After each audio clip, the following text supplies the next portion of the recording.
ठीक है। देखो इलस्ट्रेशन 21 क्या चीज का बात करता है, ये क्या बोल रहा है, देखो ऑटो विजिबल है कि थोड़ा बड़ा करे सम, अभी ठीक है। Auto distributor limited sold a motor car to Sita travel agency. एक ट्रैवल एजेंट है, वो एक कार लिया ऑटो डिस्ट्रीब्यूटर लिमिटेड से on hire purchase on terms of payment required annual instalment of 28,200 at the end of the each year. हर साल के and में कितना एनुअल इंस्टॉलमेंट देगा? 28,200। और ये इंस्टॉलमेंट पेमेंट चालू कब होगा? 1 जनवरी 2015 से।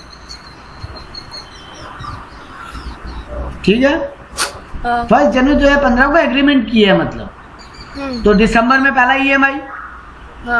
कितना ईएमआई का बात हो रहा है? यहाँ पे कुछ बोला नहीं ना?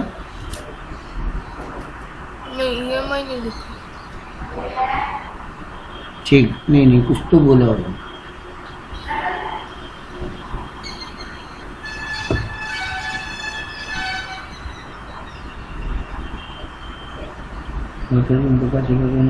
टर्म्स ऑफ पेमेंट रिक्वायर्ड, यहाँ पे कहीं पे मिस हुआ है ये क्वेश्चन। एक मिनट रुकिए, 4 ईएमआई में बात हुआ है क्वेश्चन में, यहाँ पे लिखना है, यहाँ पे गड़बड़ हुआ है। तो भाई 4 एनुअल इंस्टॉलमेंट, ठीक है, ठीक है। हाँ। 4 एनुअल इंस्टॉलमेंट में हम एक गाड़ी लेने का बात की। एनुअल इंस्टॉलमेंट मतलब हर साल एक बार करके पेमेंट करेगा, मतलब 4 साल में पूरा पैसा पेमेंट, 4 साल में पूरा पैसा पेमेंट कर देगा। और ये इंस्टॉलमेंट, ये एग्रीमेंट हुआ 1 जनवरी 2015 को, तो मतलब 31 दिसंबर 2015, 31 दिसंबर 2016, 31 दिसंबर 2017 एंड 31 दिसंबर 2018, 4 साल में पूरा ईएमआई पेमेंट हो जाए। ठीक है। इंटरेस्ट का रेट है 5% per annum and the interest is included in annual payment of 28,200, यानी ये 28,200 जो एनुअल इंस्टॉलमेंट है इसमें इंटरेस्ट इंक्लूडेड है। तुमको बोला so the ledger in the books of Sita travel agency, मतलब बायर के बुक्स में एंट्री करो। वो defaulted in payment of 3rd yearly instalment, तीसरा इंस्टॉलमेंट में डिफॉल्ट कर गया पेमेंट, और वेंडर अपना गाड़ी को रिपोजेस कर लिया, मतलब वेंडर गाड़ी पूरा ही उठा के ले गया। तो ये कंप्लीट रिपोजेशन है। एक ही गाड़ी था सर, आधा कैसे लेके जाता? ऐसा थोड़ी नहीं बोलता हम सिर्फ इंजन निकाल के ले जा रहे हैं, बॉडी तुम रखो, या हम स्टीयरिंग ले जा रहे हैं और गियर ले जा रहे हैं, बाकी तुम रखो, बाद में धक्का देके चलाते रहो, ऐसा नहीं होगा। तो पूरा ये सिर्फ बैठने के लिए दिया ताकि रात में अगर घर में सोने का जगह नहीं हो तो गाड़ी में जाके बैठ जाओ, एसी चला लो, सो जाओ वहीं पे। हाँ, तो ये गाड़ी का कहानी है। और डिप्रिसिएशन का रेट बोला 10% पर एनम का, स्ट्रेट लाइन मेथड, ये सब है। ठीक है सर, हमको क्वेश्चन सॉल्व करने के लिए क्या क्या ब्रेकअप चाहिए? सबसे पहले हमको चाहिए होता है कैश प्राइस, जो कि यहाँ गया है। दूसरा चीज हमको चाहिए हर ईएमआई में प्रिंसिपल कितना और इंटरेस्ट कितना। ये 28,200 दे रहा है, इसमें तो इंटरेस्ट इंक्लूडेड है। तो सर हमको तो ब्रेकअप चाहिए। ठीक है, ये 2 मेन मेरा मिसिंग चीज हो, इंटरेस्ट इन ईच ईएमआई और कैश प्राइस कितना है गाड़ी, क्योंकि हम 4 इंस्टॉलमेंट को जोड़े तो टोटल हायर परचेज प्राइस तो मिल ही जाएगा। डाउन पेमेंट कुछ है नहीं, यहाँ पे क्वेश्चन बोला नहीं, मतलब डाउन पेमेंट तो 0 मान लिया। तो 28,200 इंटू 4 कितना होता?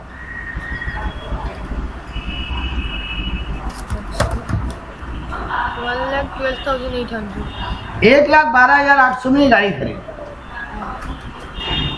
ठीक है सर, लेकिन सर हमको 1,12,800 काम नहीं है प्रैक्टिकली, क्योंकि मेरे को गाड़ी खरीदते वक्त देखो, जब गाड़ी अकाउंट क्या क्या अकाउंट बनाएंगे, एक तो मोटर कार अकाउंट और एक सीता के बुक्स में ऑटो डिस्ट्रीब्यूटर लिमिटेड का अकाउंट, मतलब क्रेडिटर का अकाउंट। ये 2 अकाउंट बनाना है हमको। तो मोटर कार अकाउंट में सर एक तो गाड़ी का ओरिजिनल प्राइस चाहिए हमको, ताकि स्टार्टिंग में वो motor car account debit to auto distributor वो एंट्री हो। अब वो स्टार्टिंग का प्राइस पता होगा तभी उसका डेप्री कैलकुलेट होगा। वैसे ही जब हम सीता का ये ऑटो डिस्ट्रीब्यूटर का अकाउंट बनाएंगे, हमको गाड़ी का ओरिजिनल प्राइस चाहिए और हर बार इंटरेस्ट चाहिए, हाँ, ताकि वो मिला के फिर ईएमआई पेमेंट और बैलेंस निकाल सके। हाँ, तो ये सर हमको चाहिए। अब आप मेरा वर्किंग वाला कैलकुलेशन वाला क्लास किए हो पहले। कैलकुलेशन वाला क्लास में हम लोग बात किए थे ना कि कैश प्राइस गायब हो तो अब हमको उल्टा चलना पड़ता है। हाँ, वही एक मात्र केस है जहाँ पे उल्टा चलना है, रिवर्स गाड़ी चलेगी। तो चलिए सर, पहले आप हर ईएमआई में वो इंटरेस्ट फिगर और कैश प्राइस को अलग करके निकालिए उल्टा चलते हुए। तो देखो बेटा, फोर्थ ईएमआई कितने रुपया का है? 28,200। हाँ, तो 28,200 में इंटरेस्ट इंक्लूडेड है, मतलब ये 105% है।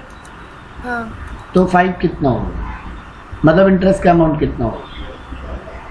28,200 डिवाइडेड बाई 105 इंटू 5 करो।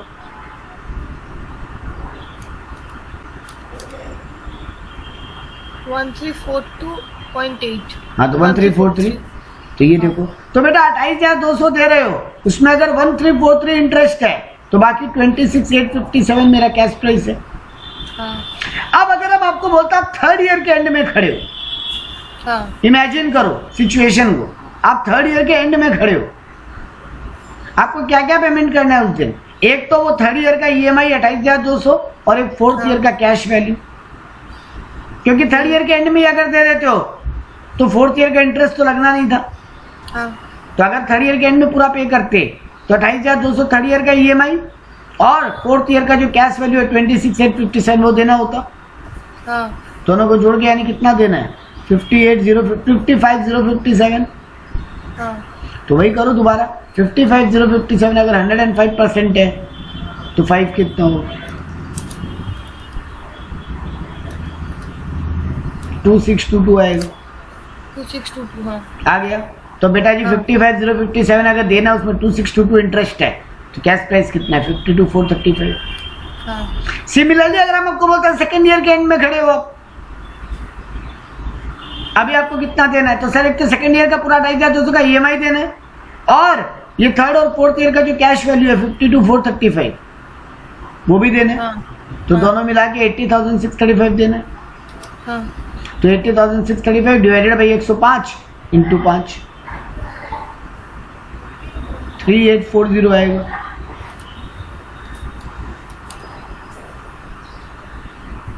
हाँ, ठीक है। 340। तो 80,635 में अगर 3840 इंटरेस्ट है तो प्रिंसिपल वैल्यू कितना है? 76,795। हाँ, अब वही फर्स्ट ईयर के एंड में अगर आपको खड़े होते और आपको कितना देना होता? सर 28,200 फर्स्ट ईयर का ईएमआई और ये 76,795, मतलब 104,995 देना होता। हाँ, तो सर जी 104,995 अगर 105 है तो 5 कितना होगा? 4,995। ठीक है। हाँ, तो 1,04,995 में 4,995 अगर इंटरेस्ट है तो 1 लाख कैश प्राइस है। अब इस 1 लाख में अगर डाउन पेमेंट होता तो ऐड करते, यहाँ 0 है तो 0 ऐड कर लो।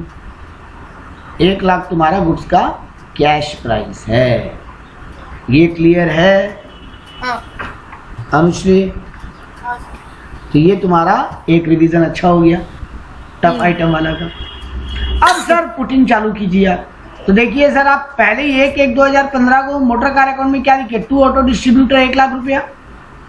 पहला साल उसका डिप्री हुआ 10,000, क्योंकि बोला 10% स्ट्रेट लाइन मेथड है। सर पहला साल स्ट्रेट लाइन या डब्ल्यूडीवी से फर्क नहीं पड़ता, हाँ, सेकेंड ईयर से फर्क पड़ता है। तो ठीक है सर, 1 लाख का 10% 10,000, तो मेरे गुड्स का वैल्यू कितना बचा बैलेंस शीट में? 90,000। फिर सर ये 90,000 टू बैलेंस बीडी बनेगा 1/1/2016 को, अगला साल का बिगनिंग।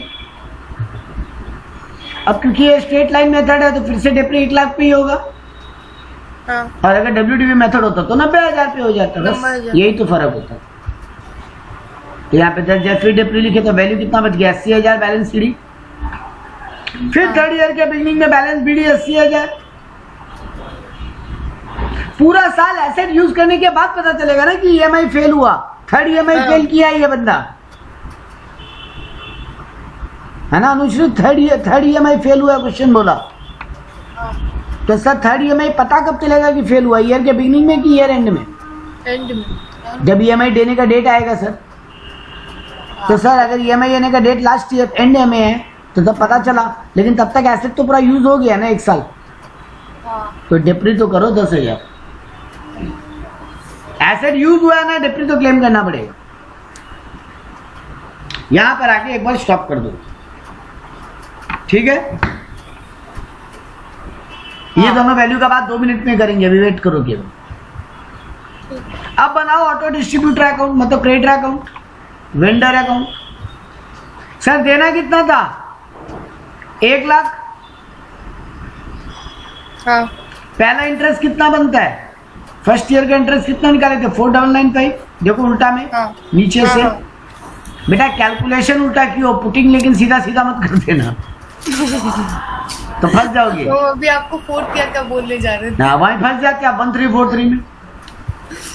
पहला हाँ। साल का इंटरेस्ट कितना था? 4995। हाँ। तो लिखिए देना बाकी है ना, तो वेंडर को, वेंडर ऑलवेज लायबिलिटी है, लायबिलिटी क्रेडिट होता है, तो उसको 1 लाख देना है तो देखो लायबिलिटी बढ़ा, उसको इंटरेस्ट भी देना है तो देखो फिर लायबिलिटी बढ़ा, तो उसको 1,04,995 देना है। ये देखो तुम्हारा टोटल भी मैच हो ही रहा है, ये देखो 1,04,995 देना है उसको। उसमें पहला साल का EMI दिए 31/12 को 28,200। हाँ। तो अब बैलेंस शीट कितना बचेगा? सर 1,04,995 में 28,200 माइनस कर दीजिए, 76,795।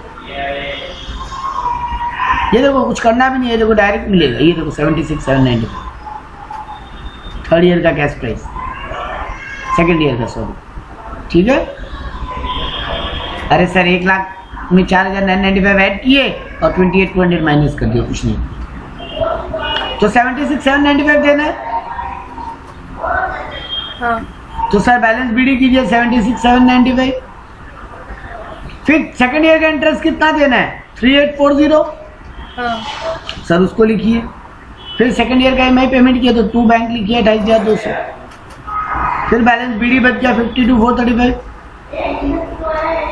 फिर थर्ड ईयर का बिगनिंग में लिखिए 52,435 क्रेडिट साइड में बैलेंस BD। फिर थर्ड ईयर का इंटरेस्ट कितना देना है? 2,622, तो वो भी लिखिए।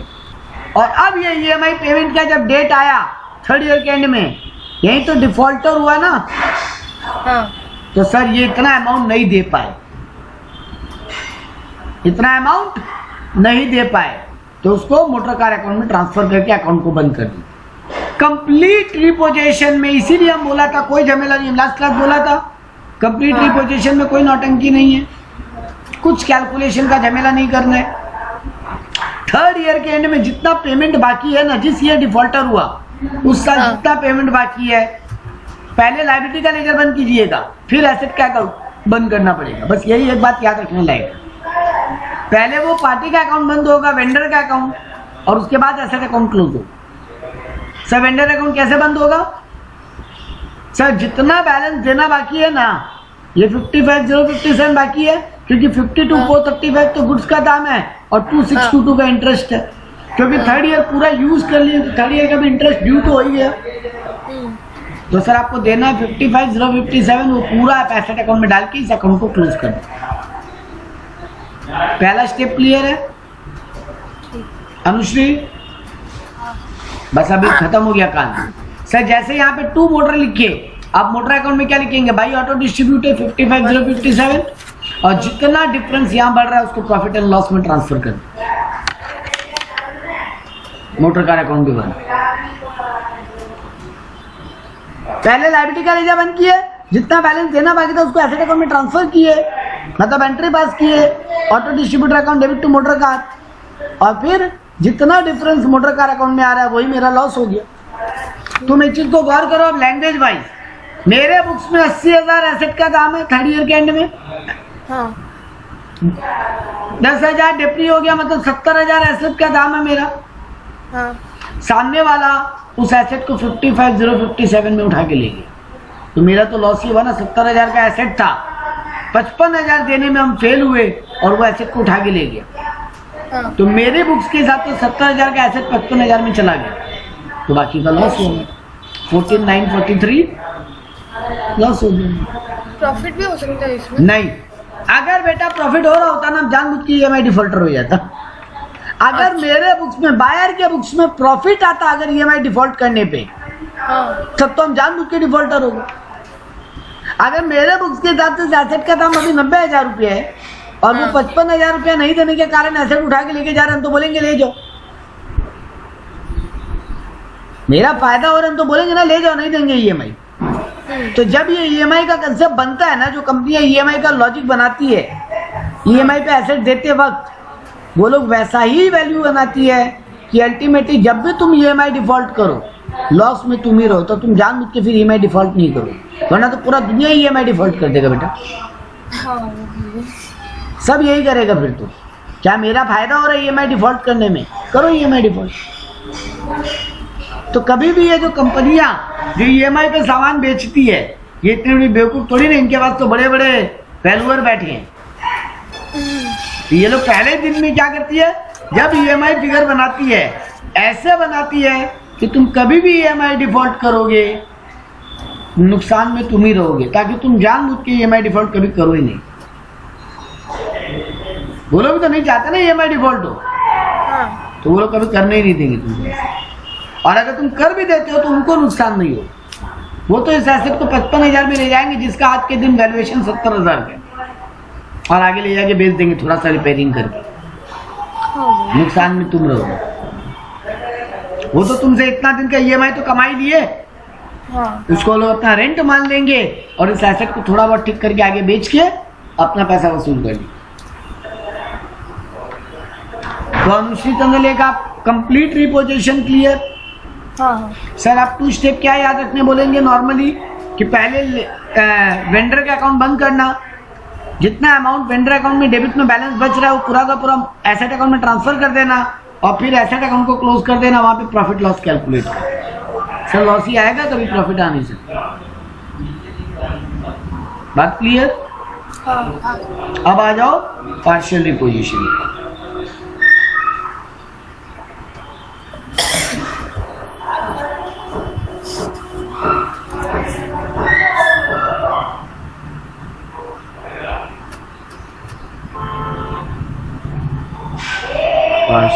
पार्शियल रिपोजिशन देखो एक सब यहाँ बोल रहे हैं 1/1/2016 को X acquired and hire purchase from Y machine valued 60,000। Sir एक ही मशीन खरीदा, हम एक ही मशीन खरीदे। सर एक मशीन में पार्शियल रिपोजिशन कैसे होगा? हो सकता है ना बेटा उस मशीन का 2 पार्ट्स हो। कई बार होता है ना मशीन का 2 पार्ट होता है, एक पार्ट हटाने पे भी दूसरा पार्ट काम तो करता है लेकिन उतना बढ़िया नहीं। क्यों भी है? तुम ये मानो 2 मशीनें, एक मशीन है, तुमको फर्क नहीं पड़ता। पेएबल इन 3 ईयरली इंस्टॉलमेंट, हम 3 इंस्टॉलमेंट में 60,000 रुपया देने का बात किया था। यहाँ बेटा मशीन का वैल्यू बता रहा है 60,000, मतलब मशीन का कॉस्ट प्राइस ही बता दिया 60,000।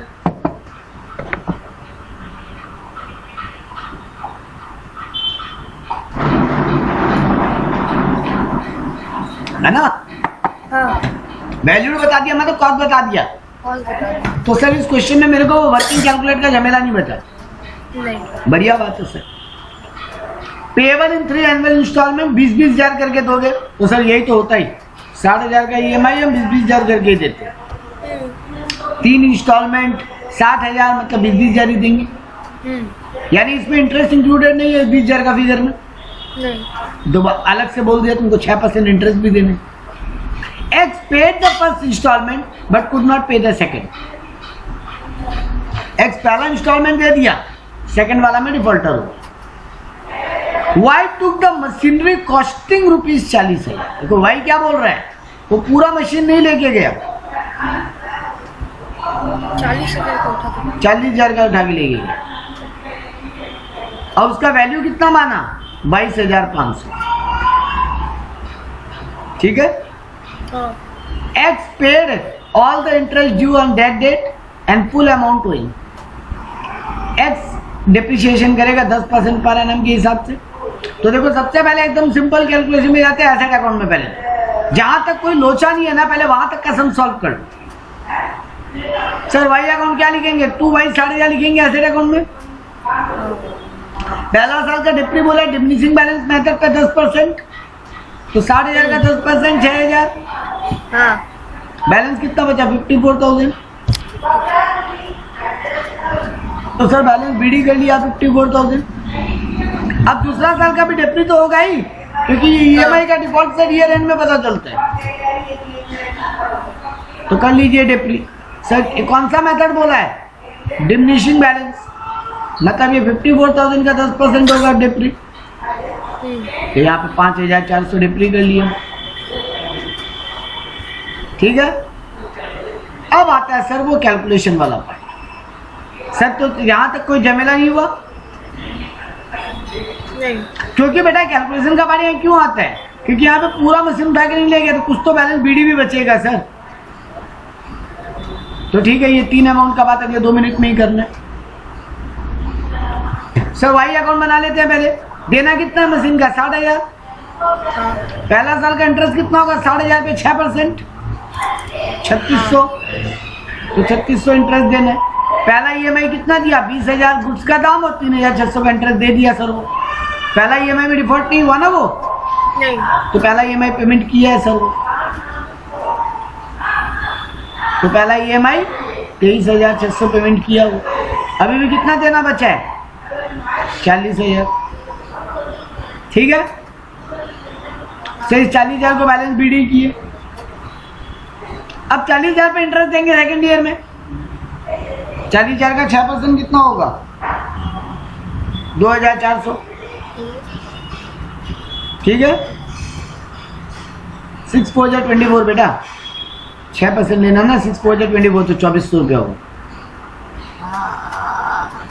ठीक है, अब क्या बोला? वो एसेट उठा के ले गया सर सेकेंड ईएमआई फेल होने में। बट क्योंकि ये पहला सम था इसलिए हम आपको इजी रखा। वो एसेट का वैल्यू माना कितना जिसको वो उठा के ले गया, वो तुमको क्वेश्चन बता दिया। कितना वैल्यू माना वो एसेट का उस दिन? 22,500।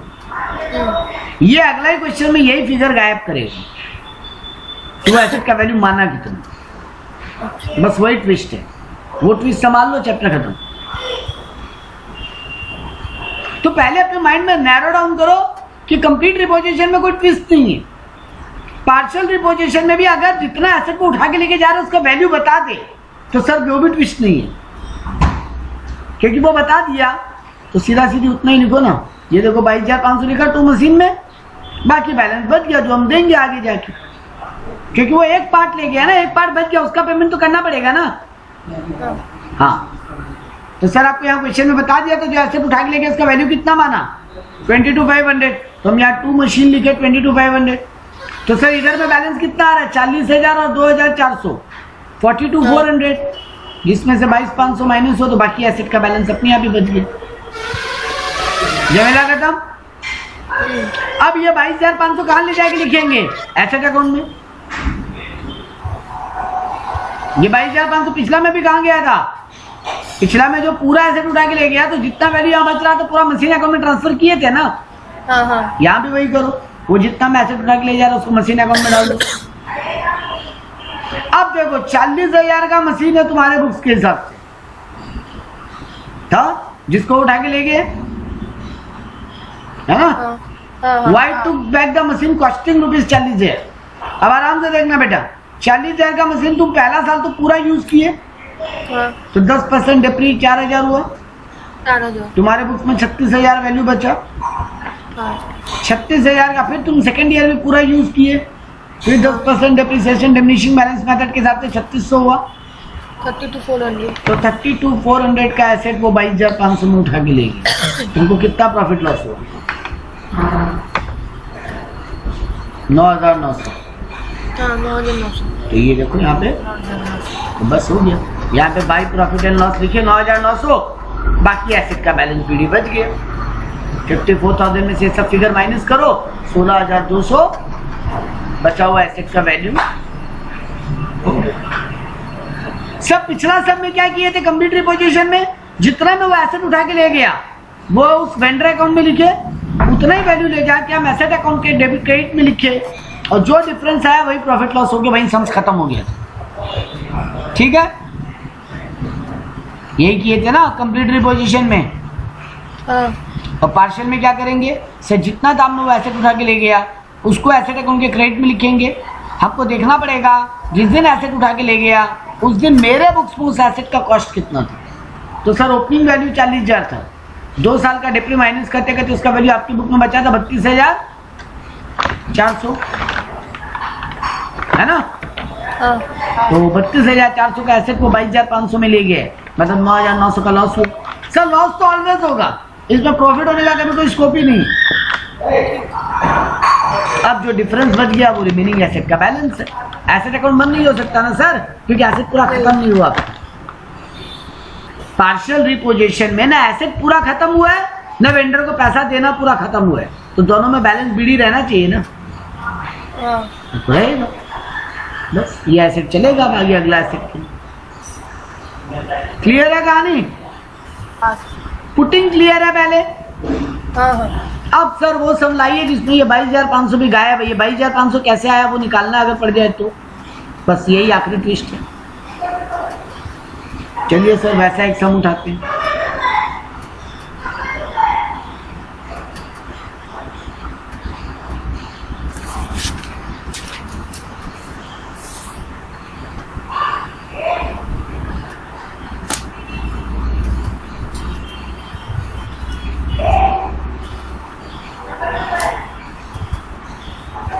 ये देखो, बोला Arun Aranshu traveller transport agency purchase 2 motor van costing ₹80,000 each from Debika auto company. एक कंपनी है आरांशु ट्रांसपोर्ट एजेंसी, वो 2 मोटर कार खरीदा 80,000 का, यानी 1,60,000 कॉस्टिंग का।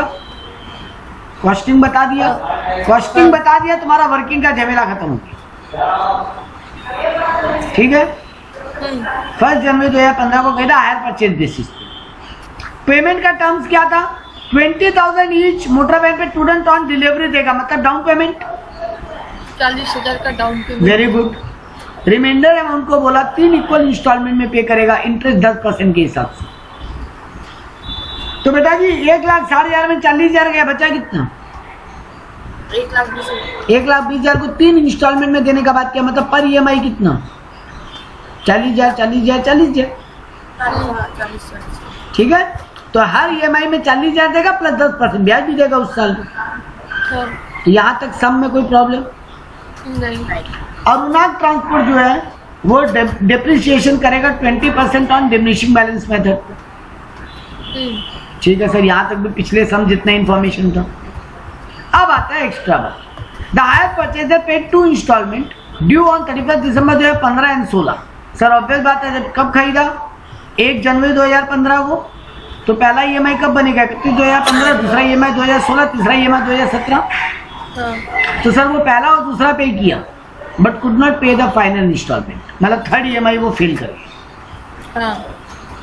वो आया, वो बोला 1 मोटर कार हम उठा के ले जा रहे हैं और 1 तुम्हारे पास छोड़ दे, मतलब पार्शियल रिपोजिशन। पूरा दोनों एसेट उठा के लेके नहीं गया। लेकिन सर वो कितना, वो जो एसेट उठा के ले गया वो उसका वैल्यू कितना मान रहा है वो क्वेश्चन बताया नहीं। यही तो वो ट्विस्ट बचा था आखिरी। ठीक है, वो बोला हम वैल्यू कैसे निकालेगा? हम वैल्यू निकालेगा 25% डिप्रिसिएशन फिक्स इंस्टॉलमेंट मेथड। मतलब तुम 20% WDV मेथड पे डिप्रिशिएट करते हो, तुम्हारा प्रॉब्लम है। हम फिक्स इंस्टॉलमेंट मेथड पे 25% करके डिप्री करेगा। आज के दिन जितना वैल्यू होगा उतना में एसेट को उठा के लेके जाएगा। पहले क्वेश्चन का लाइनिंग समझो। अगर ये पकड़ लिए, कैलकुलेशन में कोई बहुत बड़ा ड्रामा हम लाने वाला नहीं। हम ट्विस्ट बोला जरूर है, बट ये कोई ट्विस्ट है नहीं बहुत बड़ा। वो क्या बोला? एक एसेट जिसका कॉस्ट कितना? 80,000। तुम 2 साल यूज किए हो, हम 2 साल तक उसको 25% स्ट्रेट लाइन मेथड पे डिप्री करेंगे। फिर जो वैल्यू बचेगा मुद्रा में एसेट को आज के दिन वैल्यू मानेगा और उठा के लेके जाएंगे। बात क्लियर है? सम्स क्लियर हम कर देंगे, चिंता नहीं। सर चलिए पहले 90% पुटिंग तो जो इजी है वो खत्म करें। सर क्या इजी है? सर पहले तो मोटर कार खरीदा तो एसेट अकाउंट में 2 वैन लिखिए, 2 मोटर कार, 2 डेबिट ऑटो लिखिए, सॉरी 1,60,000। सर पहला साल में कोई नौटंकी हुआ है? नहीं। तो पहले साल का इजीली डिप्री लीजिए। हम कैसे बोला था? हम आरांशु ट्रांसपोर्ट एजेंसी है, हम 20% डिमिनिशिंग बैलेंस मेथड पे डेप्री का बात किया था कि 1 लाख साढ़े जाएगा 20% 32,000, 1 लाख साढ़े जाएगा 10% 16,000, तो डबल कर लो 32,000। तो मेरा बैलेंस सीडी बच गया 1,28,000। सेकेंड ईयर में हम 1,28,000 लिखा बैलेंस बीडी। अब सेकेंड ईयर में भी हम डेप्री क्लेम करेगा, हम तो डिमिनिशिंग बैलेंस मेथड पे चल रहे हैं ना, तो 1,28,000 का 20% 25,600, ठीक है। 1,28,000 का 10% 12,800, डबल कर लो। तो मेरा बैलेंस सीडी कितना बचा 1,02,400। फिर इसको हम बैलेंस बीडी लिखा 1,02,400 को। थर्ड ईयर में भी कब पता चला, ईयर एंड में ना सर, तो सर डेप्री तो क्लेम करेंगे आप, पूरा साल एसेट यूज तो किए ही, तो डेप्री निकाली 1,02,400 का 20%, 10,240 का डबल 20,480, ठीक बात। हाँ सर यहाँ रुक जाइए अब एक बात, ये 3 फिगर हम लोग पहले वो दीपिका का अकाउंट बना लें फिर करेंगे, ठीक है ना। हाँ सर दीपिका का अकाउंट बनाइए, चलिए। सर दीपिका में देना कितना था 1,60,000, हाँ पहला इंटरेस्ट बोला था 10%, लेकिन सर 1,60,000 में हाथों हाथ डाउन पेमेंट दे दिया, तो बचा कितना 1,20, तो 1,20 पे इंटरेस्ट बचेगा ना। बात समझे, 20,000 का डाउन पेमेंट था ईच मोटर वैन, तो 2 मोटर वैन का 40,000 डाउन पेमेंट। तो देखो 31/12 को पहले तो 2 बैंक लिख दिया डाउन, सॉरी पहले ऊपर डेट 1 तारीख को 2 बैंक लिख दिया 40,000, थोड़ा कट गया लेकिन क्लियर है। 31 लिखा है तो। अरे नहीं बेटा, वो 31 तो डाउन पेमेंट है, EMI का डेट लिखा है, तो उसके पहले तो जिस दिन एसेट खरीदा उसी दिन देगा ना, 1/1/2015 को तो दे देगा डाउन पेमेंट। तो हाँ हाँ 40,000 का डाउन पेमेंट ये रहा, छोटा सा दिख रहा होगा भुट्टी में, हाँ ठीक है, कट गया वो। तो अभी कितना बचा 1,20,000, तो फर्स्ट ईयर के एंड में 1,20,000 पे इंटरेस्ट देंगे ना हम, हाँ 10% था इंटरेस्ट का रेट, तो 12,000। अब फर्स्ट ईयर के एंड में डाउन पेमेंट भी करेंगे, EMI भी पेमेंट करेंगे आप, हाँ तो 40,000 का EMI और 12,000 का इंटरेस्ट मिला के आप 52,000 रुपया दे दिए, कोई दिक्कत नहीं। 80,000 का बैलेंस सीडी बच गया। ये 80,000 का बैलेंस सीडी अगली बार बीडी बनेगा सेकेंड ईयर में, हाँ फिर 80,000 पे 10% इंटरेस्ट देंगे 8,000, फिर EMI पेमेंट किए 40,000 प्लस 8,000, सेकेंड ईयर के एंड में 48,000 का EMI पेमेंट करेंगे, क्लियर है यहाँ पे। हाँ फिर बैलेंस सीडी बच गया 40,000, फिर थर्ड ईयर के बिगिनिंग में 40,000 का बैलेंस बीडी लिखेंगे और उस पर इंटरेस्ट कैलकुलेट करेंगे 10% 4,000। अब सर यही आप डिफॉल्टर में रुक जाइए, ठीक है ना। तो हम यहां तक दोनों अकाउंट में कुछ भी नया बात नहीं कर रहा, नहीं। तो सर यहां तक का तो एग्जाम में मार्क्स उठाने दीजिए पहले आराम से। अब आ जाइए सर, वो एसेट कितना में ले गया वो वैल्यू बताता तो हम यहाँ 2 मोटर वैन लिख देते, जो कंप्लीट रिपोजिशन और अब तक पार्शियल में पिछला सम में हम लोग देखे फिगर दे दिया था कितना में एसेट को उठा के लेके गया। सर यहाँ बताया नहीं, तो निकाल लो। वो क्या बोला था, एक एसेट का दाम ओपनिंग कितना है 80,000, हाँ वो बोला हम 25% स्ट्रेट लाइन मेथड में डेप्री करेगा 2 साल तक 3 साल तक। पहला साल 80,000 का 25% कितना होता है 20,000, तो पहला साल के एंड में कितना वैल्यू बचा 60,000। सेकेंड ईयर फिर 20,000 ही डेप्री, क्योंकि वो बोल रहा है वो SLM लेगा, तो SLM मतलब हर बार ओपनिंग वैल्यू पे डेप्री। 20,000 फिर बचा 40, फिर थर्ड ईयर का भी डेप्री 20,000 बचा। अब बचा है जिस दिन वो एसेट उठा के ले जा रहा है उस दिन वैल्यू, क्योंकि थर्ड ईयर के एंड में उठा के लेके जा रहा है ना वो, हाँ तो थर्ड ईयर के एंड में उसके हिसाब से वैल्यू कितना है एसेट का 20,000। ठीक है, तो यहाँ 2 मोटर वैन 20,000 लिख दो। तो सर देना था 44, उसमें से 20 का एसेट उठा के ले गया, बाकी 24 देंगे, ये बैलेंस सीडी कंटिन्यू रह जाएगा, तो कोई दिक्कत। अब ये 20,000 को क्या करे, जो एसेट उठा के ले गया वो सब उसको एसेट अकाउंट में ले आके लिखिए 20,000, ठीक है। सर अब तुम्हारे हिसाब से डेप्री कितना हो रहा है? तो ओपनिंग वैल्यू तो 80,000 जो एसेट उठा के ले गया उसको हाँ तुम कैलकुलेट करो डेप्रिसिएशन 20% डिमिनिशिंग बैलेंस मेथड, तो 80,000 का 20% 16,000 पहला साल। बचा कितना वैल्यू? 64,000। 64,000 का 64,000 का 20% 12,800। हाँ बचा कितना वैल्यू? 51,200। थर्ड ईयर में 51,200 का 20% 10,240। तो आज के दिन वैल्यू कितना बच रहा है? 40,960। 40,960। तुम्हारे हिसाब से वैल्यू है वो कितना मान रहा है? 20,000। तो कितना का लॉस खा गए तुम?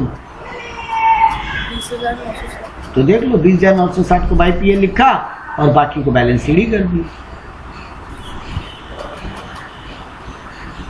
That's it।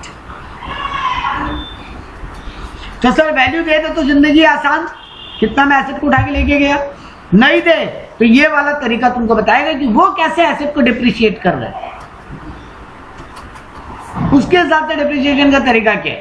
तो सर उसके हिसाब से डिप्रिशिएशन के तरीके हिसाब से निकाल लो जिस दिन एसेट को ले गया उसका वैल्यू कितना है वो लिख लो, और हम अपने हिसाब से भी कैलकुलेट कर ले जो डिफरेंस आया वो मेरे एसेट अकाउंट में प्रॉफिट लॉस बाकी बैलेंस शीट, और वेंडर अकाउंट में तो कोई दिक्कत ही नहीं है, जितना मैं उठा के ले गया बाकी बैलेंस शीट। यही है पार्शियल रिपोजिशन।